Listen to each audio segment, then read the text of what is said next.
La causa más frecuente de embolismo cerebral cardiogénico es la fibrilación auricular paroxística o persistente. Otros factores de riesgo son trombos murales a partir de áreas discinéticas secundarias a infarto de miocardio. El que más frecuentemente emboliza es el IAM anterior o septal. El 35% de los IAM anteriores desarrollan trombos murales y de ellos el 40%, si no se anticoagula, produce embolismo sistémico en los 4 meses siguientes. B. A partir de miocardiopatías, fundamentalmente la dilatada o congestiva. Enfermedad valvular, especialmente frecuente en pacientes con fibrilación auricular y estenosis mitral. Otra causa es la endocarditis, infecciosa o no infecciosa, esta última en asociación a procesos tumorales de base.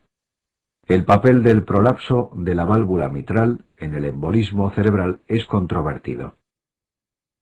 Otras causas menos frecuentes son hemoglobinopatías, la anemia de células falciformes es la hemoglobinopatía más frecuente relacionada con ictus. Síndrome de hiperviscosidad. Se produce en policitemias con hematocrito superior al 50%. Síndrome de hipercoagulabilidad, como el que se produce en pacientes con tumores como los adenocarcinomas, o durante el embarazo o puerperio, o durante el tratamiento con anticonceptivos orales, en asociación a anticuerpos antifosfolípido o anticardiolipinas. Se deben sospechar en pacientes con abortos de repetición y antecedentes de trombosis venosas. Los infartos lacunares son lesiones isquémicas cerebrales secundarias a arteriopatía o lipohialinosis de pequeño vaso, son menores de 15 milímetros de tamaño y están localizados en el territorio de distribución de las pequeñas arterias perforantes procedentes del polígono de Willis, arteria cerebral media o sistema vertebrobasilar. Los infartos lacunares representan el 20% de toda la patología vascular. La hipertensión arterial es el factor de riesgo más importante, observándose en un 65% de pacientes. Suelen ocasionar un déficit neurológico de más de 24 horas de duración. Hasta un 50% de los pacientes presentan accidentes isquémicos transitorios previos. Los síndromes lacunares más frecuentes son el ictus motor puro. Es el síndrome lacunar más frecuente con una topografía lesional habitualmente localizada en el brazo posterior de la cápsula interna, aunque también puede localizarse en la porción anterior de la protuberancia. Consiste en la paresia o parálisis hemicorporal, facio-brachiocrural, generalmente proporcionada, similar a afectación en cara, brazo y pierna, sin afectación de otras áreas ni del nivel de conciencia o las funciones superiores. Cuando se localizan en la rodilla de la cápsula interna, puede cursar con paresia facial aislada, y cuando afectan a la parte más posterior de la misma, pueden dar lugar a una paresia crural aislada. El ictus sensitivo puro resulta de un infarto lacunar a nivel del núcleo ventral posterolateral del tálamo. La clínica consta de un déficit sensitivo que afecta a un hemicuerpo, incluida la cara, siendo menos frecuente la distribución queiro-oral, afectación peribucal y de la mano ipsilateral. Otros infartos lacunares son la ataxia hemiparesia, disartria, mano torpe, y la existencia de múltiples infartos lacunares puede conducir a un síndrome pseudovulvar.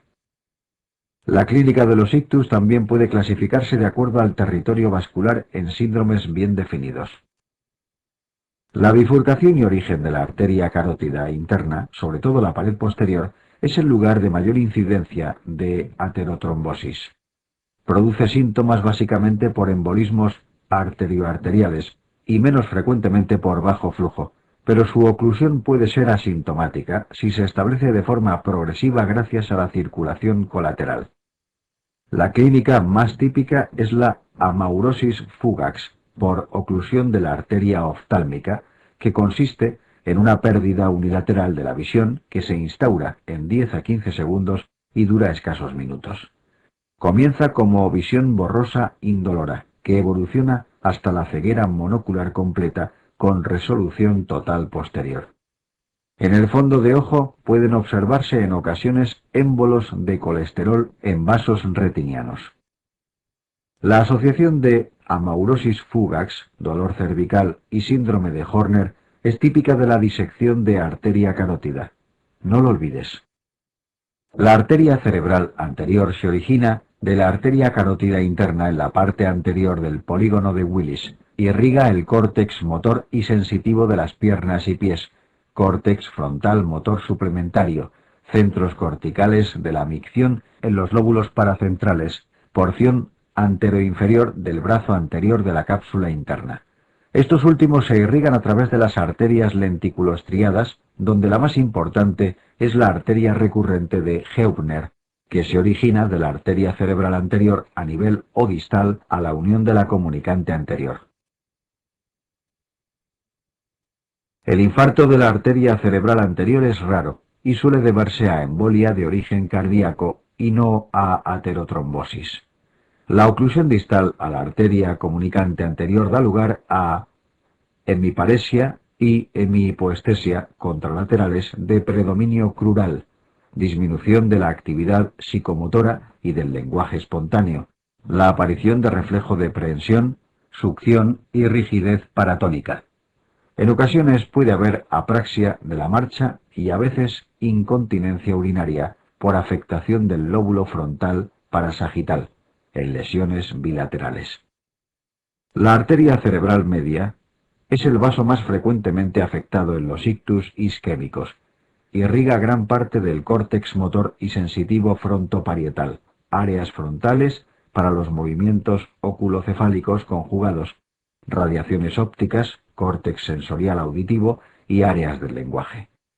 Por medio de las arterias lenticulostriadas irriga el putamen, cabeza y cuerpo del núcleo caudado, globo pálido lateral, brazo anterior de la cápsula interna y porción superior del brazo posterior de la cápsula interna.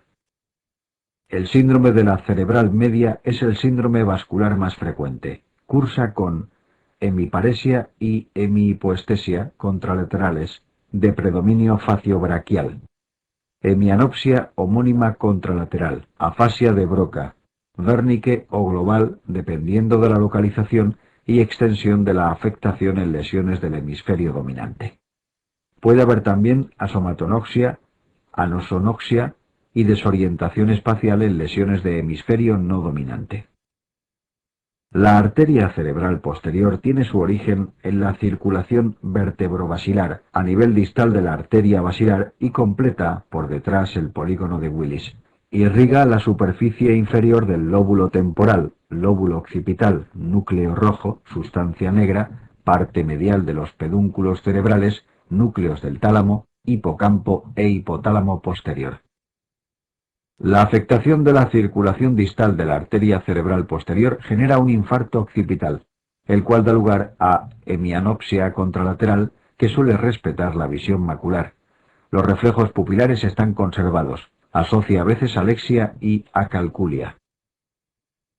Si se afecta la circulación proximal de la arteria cerebral posterior y dado que la mayor parte de la irrigación talámica depende de esta arteria, aparecerá un síndrome talámico caracterizado por hemianestesia contralateral extensa y para todos los tipos de sensibilidades, hiperpatía o dolor en el hemicuerpo afecto, mano con movimientos pseudoatetoides secundarios a la pérdida de la sensibilidad propioceptiva.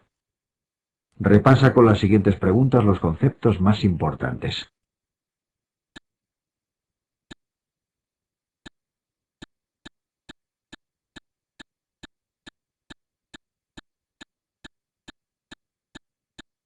La prueba diagnóstica inicial en cualquiera de los tipos de infarto cerebral es el TC craneal para establecer el diagnóstico de ictus isquémico o hemorrágico, así como para descartar etiologías que pueden cursar como un proceso vascular e informa sobre la extensión de la lesión isquémica.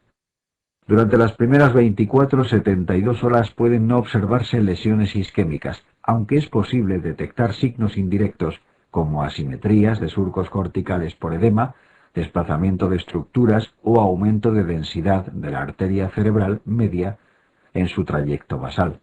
La TC supera a la resonancia magnética en la detección de sangrados, aunque esta es más sensible para la visualización de lesiones de fosa posterior. Las demás pruebas complementarias que podemos utilizar en el estudio de un paciente con patología vascular cerebral deben ir encaminadas inicialmente a la búsqueda de lesiones ateroscleróticas en el territorio carotídeo y vertebrobasilar y al estudio de posibles fuentes cardioembólicas. La analítica sanguínea pone de manifiesto la existencia de situaciones de hipercoagulabilidad o hiperviscosidad. El ECG demuestra la presencia de arritmias como patología potencialmente embolígena y da evidencias indirectas de dilataciones cavitarias, hipertrofia, etc. El ecocardiograma se utiliza para la demostración de trombos intracavitarios, así como para cuantificar las valvulopatías y dilatación de cavidades izquierdas.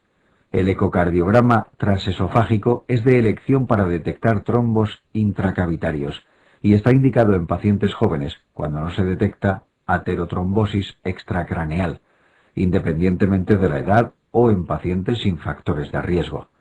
El ecodoppler es el procedimiento de elección para la valoración inicial de la aterosclerosis de troncos supraórticos. La detección de anormalidades en el origen de la carótida interna puede precisar la realización de una angiografía para detectar con mayor fiabilidad la existencia de lesiones. Recientemente se ha introducido como alternativa menos invasiva la angio-RM y el angio-TC.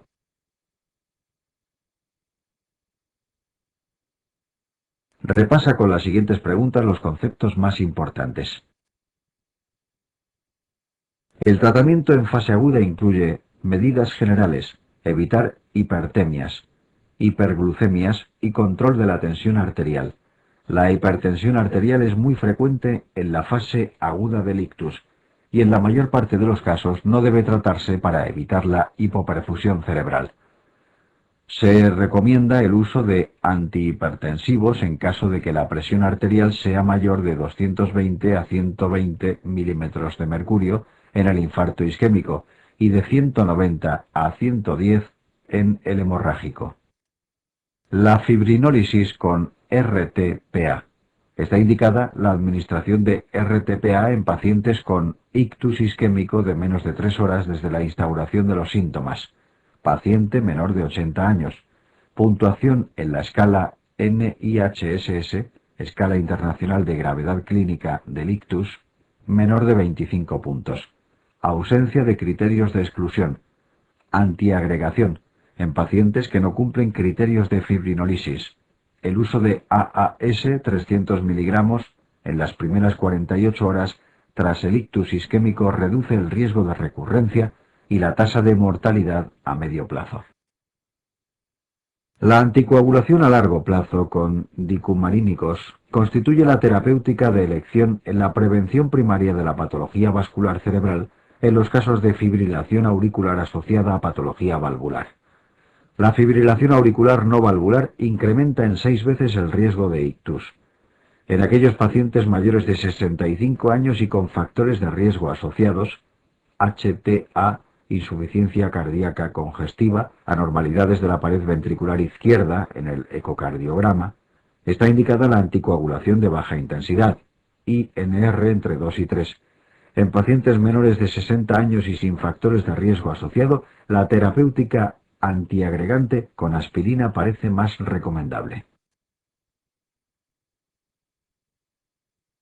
La endarterectomía carotídea es el tratamiento de elección en pacientes menores de 80 años con estenosis carotídea sintomática que supera el 70% de la luz. Si la estenosis es menor al 50%, el paciente debe ser antiagregado. Cuando la estenosis se encuentra entre el 50 y 69%, la decisión terapéutica depende de los factores de riesgo vascular. Podría indicarse en varones con factores de riesgo y síntomas hemisféricos recientes. Los procesos vasculares hemorrágicos representan aproximadamente el 20% de los ACV. La hemorragia intraparenquimatosa o intracerebral es preferentemente causada por la ruptura de arterias situadas profundamente en el cerebro. A diferencia de los ictus isquémicos de instauración súbita, Los hemorrágicos suelen evolucionar en el transcurso de varios minutos y suelen acompañarse de cefalea, náuseas y vómitos. La sintomatología neurológica dependerá de la localización y del tamaño de la hemorragia. La prueba diagnóstica de elección cuando se sospecha una hemorragia es la TC craneal. Dado que la hemorragia en el espacio subaracnoideo o en el parénquima cerebral produce menos daño tisular que la isquemia, los pacientes que sobreviven a la fase aguda pueden mostrar una marcada recuperación funcional. La siguiente tabla muestra las causas más frecuentes de hemorragia intracraneal espontánea. En este apartado se tratará solamente la hemorragia intraparenquimatosa. Hemorragia intracerebral hipertensiva. Las localizaciones anatómicas más frecuentes de la hemorragia cerebral focal de origen hipertensivo son putamen en un 35 a 50%, seguidos por el tálamo, protuberancia y cerebelo. Por tanto, la mayoría de las veces se trata de hemorragias profundas que se producen por rotura de microaneurismas de Charcot-Bouchard localizados en las pequeñas arterias perforantes. La hemorragia putaminal masiva se caracteriza por deterioro del nivel de conciencia, hemiparesia y, con menos frecuencia, hemihipoestesia contralateral, desviación oculocefálica hacia el lado de la hemorragia con conservación de los reflejos de tronco. La hemorragia cerebelosa se presenta con conciencia inicialmente preservada, cefalea occipital, náuseas, vómitos e inestabilidad en la marcha. En la evolución puede deteriorarse el nivel de conciencia o incluso llegar a situación de coma por desarrollo de hidrocefalia aguda. La angiopatía amiloide o congófila es la causa más frecuente de hemorragia espontánea no hipertensiva en pacientes ancianos y suelen ser de localización lobar subcortical. Se presentan clínicamente como hematomas espontáneos recurrentes. El diagnóstico de certeza solo se obtiene con la necropsia identificando material amiloide rojo Congo positivo en las arterias cerebrales. Las malformaciones vasculares son la segunda causa de hematoma intraparenquimatoso espontáneo y deben sospecharse fundamentalmente en pacientes jóvenes no hipertensos con hemorragias superficiales. Debe sospecharse una malformación arteriovenosa ante una hemorragia superficial en un paciente joven con antecedentes de cefalea o crisis epilépticas. Repasa con las siguientes preguntas los conceptos más importantes. Repasa en la siguiente figura la conducta a seguir en los pacientes con sangrado intracerebral.